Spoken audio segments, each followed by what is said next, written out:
دین دین کامل ہے۔ اس سے پہلے کوئی دین کامل نہیں تھا۔ اللہ تعالیٰ نے ان لوگوں کو اتنا ہی مناسب سمجھ کر اتنا ہی دین تھا، ان کی کامیابی اتنے ہی دین پر چلنے میں تھی، اور اسی میں ان کی مغفرت ہے، نجات ہے، درجات ہیں، سب کچھ ہے جتنا ان کے نبی کے ذریعے ان کو دے دیا گیا۔ لیکن کامل اللہ تعالیٰ نے اگر شریعت کسی کو دی ہے، دین کسی کو دیا ہے، قانون اور ضابطۂ حیات اور دستور زندگی اللہ نے کسی کو دیا ہے تو وہ سیدنا محمد الرسول اللہ صلی اللہ علیہ وسلم۔ اور کسی نبی کے زندگی کے آخر میں یہ نہیں فرمایا کہ میں نے دین مکمل کر دیا، ہمارے نبی کی زندگی کے آخر میں فرمایا آج میں نے دین مکمل کر دیا، میرا من جیسا چاہتا ہے ویسا دین میں نے اپنے بندوں کو دے دیا۔ اللہ کو جو پسند ہے وہ اللہ نے بندوں کو دے دیا۔ یہ سب سے پسندیدہ زندگی ہے۔ پیارے آقا کے صدقے میں ہم گناہگاروں کو ملی ہے، ہم امتیوں کو ملی ہے۔ ہمارا کیا کمال ہے؟ ہمارے نبی کے طفیل ہم کو ملی ہے، ہماری نسبت سے ان کا کمال نہیں ہے، ان کی نسبت سے ہم لوگوں کا کمال ہے کہ ہم اس آخری نبی کے امتی اور آخری امت ہے۔ سب نبیوں نے تعریف کی، اپنے اوپر اللہ تعالیٰ کے احسانات کی۔ معراج کی شب میں جب بیت المقدس میں حضور علیہ السلام کے استقبال میں ایک چھوٹی سی تقریب منعقد کی گئی تھی، جبرائیل علیہ السلام موجود تھے، حضور علیہ السلام تھے، اولو العزم پیغمبر بھی اسٹیج پر آئے اور تمام انبیاء 1,24,000 حاضر ہوئے۔ اولو العزم پیغمبروں کو تھوڑا تھوڑا کچھ اظہار خیال کا موقع دیا گیا اس اسٹیج پر۔ حضرت ابراہیم علیہ السلام نے کہا اللہ کا شکر ہے جس نے مجھے منتخب کیا اور اپنا خلیل بنایا، اور اللہ کے انعامات کی تعریف کی کہ آگ سے بچایا اور نمرود سے حفاظت فرمائی وغیرہ وغیرہ۔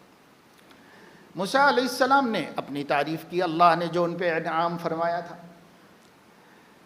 عیسیٰ علیہ السلام نے اپنے پر جو احسانات ہوئے تھے ان کا ذکر کیا اس میں۔ نوح علیہ السلام نے اپنے اوپر احسانات کا ذکر کیا، آدم علیہ السلام نے کیا۔ یہ چند بڑے بڑے انبیاء تھے جن سے اس وقت میں ہمارے نبی کے استقبال میں کچھ کہنے کا موقع دیا گیا۔ سب سے آخر میں جبرائیل نے ہمارے نبی صلی اللہ علیہ وسلم سے کہا آپ بھی کچھ ارشاد فرمائیے۔ حضور علیہ السلام نے فرمایا اس اللہ کا شکر ادا کرتا ہوں جس نے مجھے خاتم النبیین بنایا، اپنا محبوب بنایا، رحمت للعالمین بنایا، اور میری امت کو خیر امت بنایا۔ اپنی امت کی خیریت کا وہاں تذکرہ کیا، میری امت کو خیر امت بنایا۔ کوئی نبی نہیں کہہ سکتا تھا، اس لیے کہ کسی نبی کی امت کو خیر امت نہیں بنایا گیا تھا۔ خیر امت اس نبی کی امت کو، خیر الانبیاء کی امت کو خیر الامم بنایا گیا، سب سے بہترین امت بنایا گیا۔ بہترین امت کس وجہ سے ہے؟ اخرجت للناس یأمرون بالمعروف وینہون عن المنکر، تأمرون بالمعروف وتنہون عن المنکر، اس وجہ سے یہ خیر امت بنائی، کیونکہ یہ امت صرف اپنی آخرت بنانے کی فکر نہیں کرتی، اللہ کے بندوں کی عاقبت درست کرنے کی فکر بھی کرتی ہے۔ اس لیے اچھی باتوں کی دعوت دیتی ہے اور بری باتوں سے منع کرتی ہے اور روکتی ہے ایک دوسرے کو۔ اس وجہ سے یہ خیر امت ہے، صرف اس نبی کی امت ہونے کی وجہ سے نہیں، بلکہ خیریت کا سبب بھی قرآن میں بتا دیا گیا، اس وجہ سے۔ اگر ہم کرتے ہیں یہ کام کہ اپنے آپ کو، اپنے گھر والوں کو، اپنے پڑوس کو، اپنے تعلقات والوں کو، کم سے کم ان لوگوں کو جو ہمارے ماتحت ہیں اور جن پر ہماری چلتی ہے، امر بالمعروف نہی عن المنکر کرتے ہیں، تب تو ہم خیر امت ہیں۔ نہیں تو خیریت تو اسی وجہ سے ہمیں دی گئی ہے، وہی نہیں کرتے تو پھر کیسے خیر امت ہوں گے؟ خیر امت اس وجہ سے۔ حضور نے اس پر فخر کیا انبیاء کے سامنے، 1,24,000 انبیاء کے سامنے۔ پھر اوپر گئے، جب عرش پر پہنچے تو اللہ رب العزت نے کہ اللہ تعالیٰ کو حضور علیہ السلام نے نیاز عبدیت پیش کیا۔ چھوٹا بڑے کے سامنے جاتا ہے تو نیاز مندی کے کلمات کہتا ہے، یہ ساری دنیا کا ادب ہے۔ چھوٹا بڑے کے سامنے جائے تو نیاز مندی کے کلمات کہے، اور بڑا اپنے چھوٹے پر انعام اور اکرام اور نوازشوں کا معاملہ کرے۔ حضور علیہ السلام اللہ کے حضور میں گئے، ساری دنیا کو تو سکھایا کہ ایک دوسرے سے ملو تو السلام علیکم ورحمۃ اللہ وبرکاتہ کہو، لیکن یہ سلامتی تو اللہ کی طرف سے ہے۔ اللہ سے ملیں گے تو کیا کہیں گے؟ اللہ سے ملے تو ہمارے حبیب نے کہا التحیات للہ والصلوات والطیبات، ہر قسم کی عبادتیں، چاہے وہ زبان سے کی جاتی ہوں، چاہے وہ بدن سے کی جاتی ہوں، چاہے وہ مال سے کی جاتی ہوں، سب اللہ کے لیے کی جاتی ہیں۔ اللہ، ہم آپ کے لیے ہیں، سب کچھ ہمارا، ہر عمل آپ کے لیے۔ اللہ تعالیٰ نے فرمایا السلام علیک ایھا النبی ورحمۃ اللہ وبرکاتہ، یہ تو اللہ ہی سلام ہے اور اللہ ہی سلامتی دیتا ہے، اس لیے اللہ نے وہی بات کہی جو ہمیں سکھائی گئی کہ جواب میں کہو۔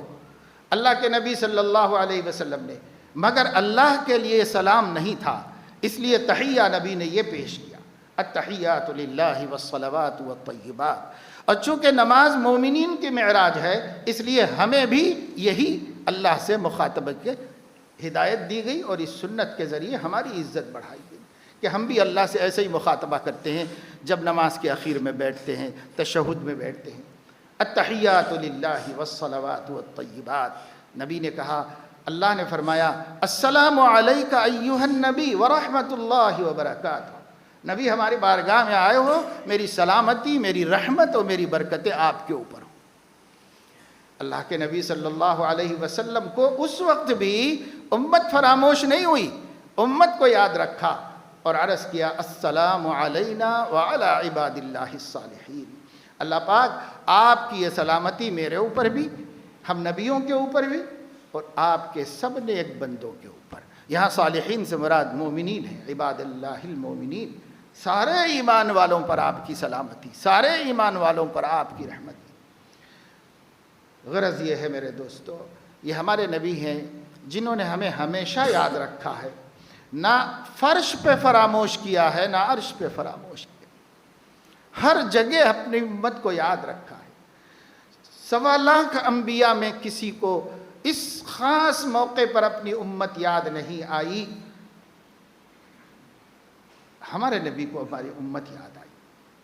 انبیاء علیہ السلام میں تقابل نہیں کرنا ہے، لیکن میں صرف آپ کو یہ بتانا چاہتا ہوں کہ ہمارے نبی کو امت سے کس قسم کا والہانہ تعلق ہے، امت کی کتنی فکر ہے۔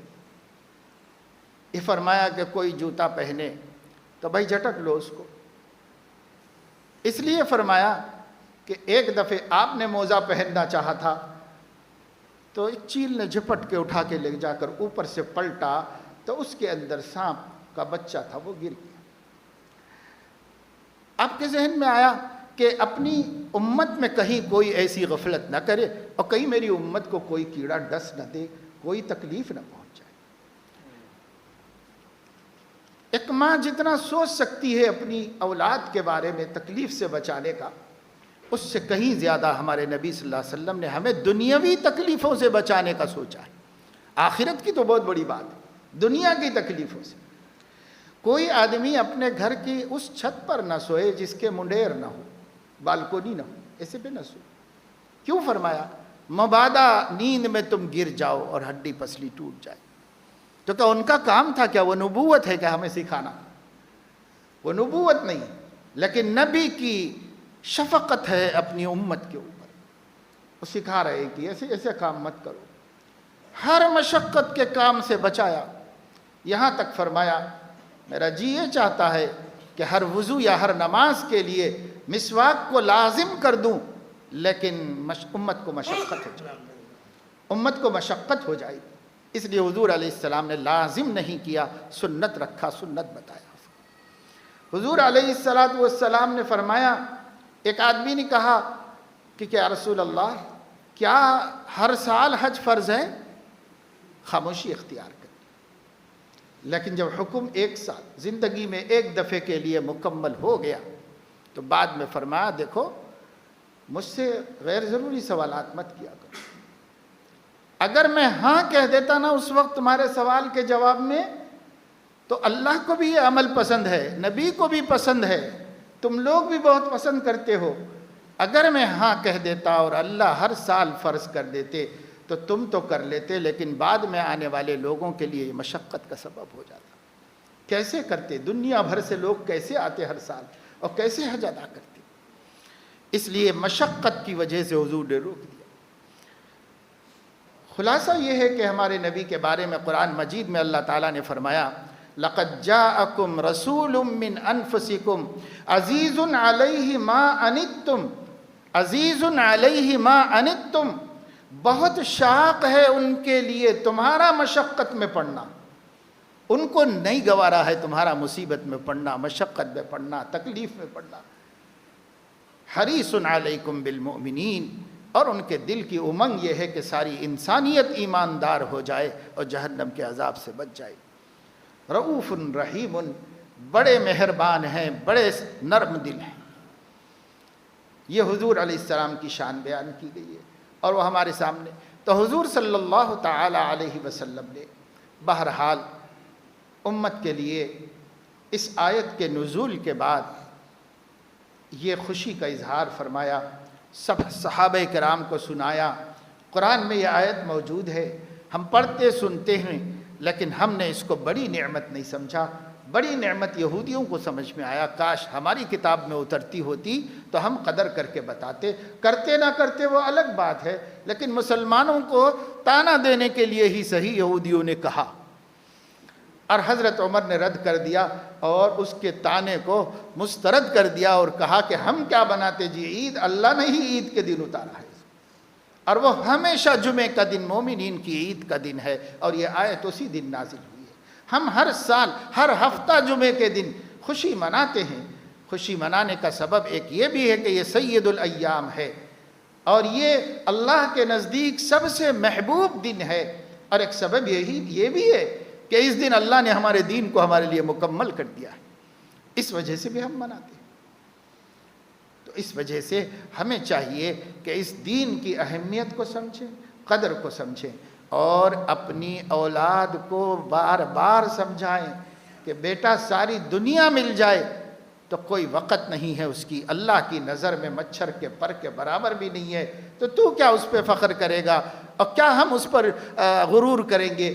جو مچھر کے پر کے برابر بھی وقت نہ رکھتا ہو، وہ کیا غرور کرنے کا سبب ہے؟ وہ ڈگری ہو کہ وہ سند ہو کہ وہ علم ہو کہ وہ نوکری ہو اور وہ پیسہ ہو اور دولت ہو، جائیداد ہو اور جاگیریں ہوں اور مکانات ہوں اور کاروبار ہوں، چاہے کچھ بھی ہو، دنیا کی نسبت سے جو کچھ بھی ہے، بے شک اگر وہ حلال ہے تو اللہ کی نعمت ہے، قابل شکر ہے، قابل قدر ہے، لیکن اس کی کوئی حیثیت نہیں ہے دین کی نعمت کے مقابلے میں۔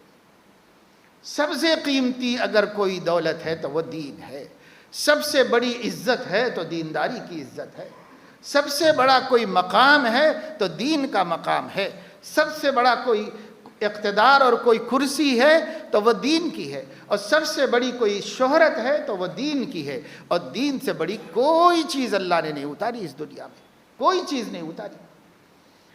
اس لیے اس دین کا عظیم ہونا دلوں میں بٹھانا ہوگا، اس دلوں کا عظیم ہونا اپنی بیٹیوں کے دل میں، اپنے بیٹوں کے دل میں بچپن سے پیدا کرو، تاکہ وہ جب باشعور ہوں اور انہیں پتہ چلے کہ یہ چیز دین میں ہے، پردہ دین میں ہے، لباس کا صحیح ہونا دین میں ہے، ایک دوسرے کی عزت کرنا دین میں ہے، ماں باپ کی خدمت کرنا دین میں ہے، اخلاق کے ساتھ رہنا دین میں ہے، 5 وقتہ نمازیں پڑھنا دین میں ہے۔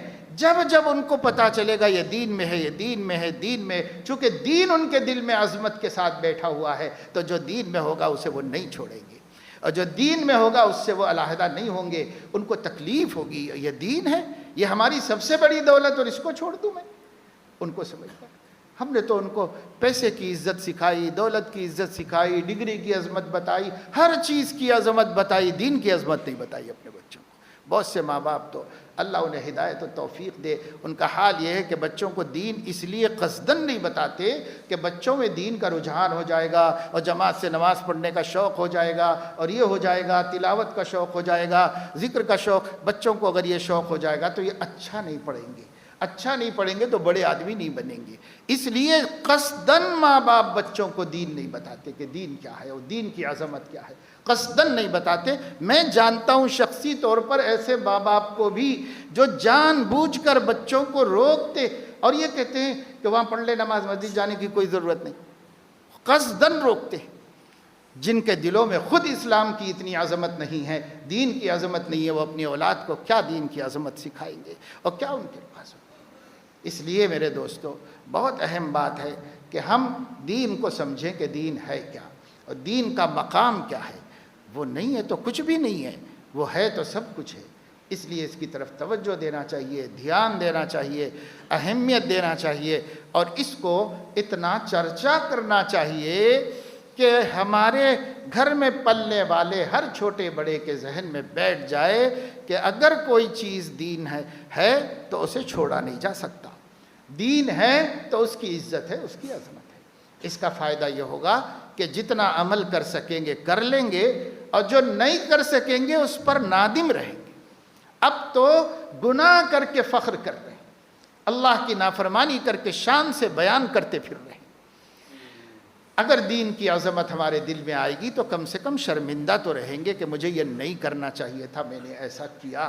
یہ بھی بڑی بندگی ہے اور یہ بھی اللہ کے نزدیک قدر کی چیز ہے.